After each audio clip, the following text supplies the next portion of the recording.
Mundo Academy et la Fondation Siakado de Côte d'Ivoire s'apprêtent à mutualiser leurs efforts dans l'accompagnement des athlètes et le suivi de la formation des jeunes taekwondoïstes du continent. L'arrivée à Libreville il y a quelques heures seulement des émissaires ivoiriens coïncide avec le séjour entamé dans la capitale ivoirienne par Maître El Hassan Kombil, Siaka Manaya Koulibaly, ceinture noire 8e Dan, Kutikouen, devrait paraphrer ce partenariat avec Mundo Academy pendant son séjour à Libreville qui devrait durer une semaine. Hormis cet aspect, la formation des athlètes locaux devrait occuper ces émissaires durant plus de la moitié de leur séjour dans la capitale gabonaise, avec une série d'ateliers consacrés à la formation pratique et technique des taekwondoïstes. Nous avons une mission commune.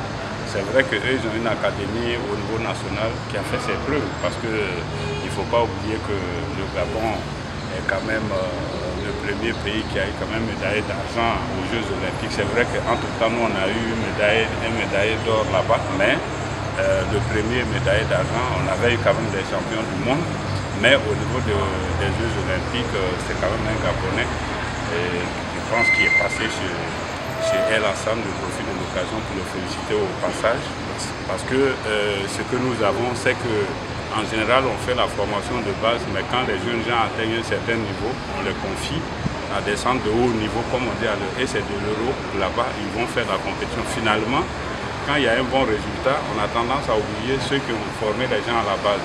C'est pour cela que même, tout à l'heure, on en parlera. Je disais que quand on consomme un fruit et qu'on dit qu'il est succulent, il faut avoir une pensée pour celui qui l'a planté. Celui qui a planté le fruit, il y en a deux. Il y a d'abord les parents qui ont mis l'athlète au monde, et puis ensuite, il y a le maître de base qui l'a formé pour le faire connaître au niveau national et international. C'est pour cela que quand on récompense le coach qui a eu encadré le jeune pour avoir une médaille au niveau international, il faut penser à son maître d'origine. C'est pour ça que je le félicite. Et c'est un encouragement aussi pour tous ceux qui sont au niveau national et qui forment les jeunes gens.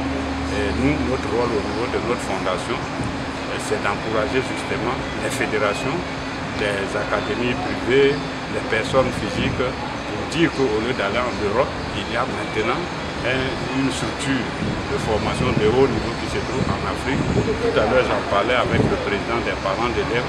Il est plus simple de quitter chez nous ici, enfin d'envoyer quelqu'un dans un pays africain que d'aller payer des frais en Europe.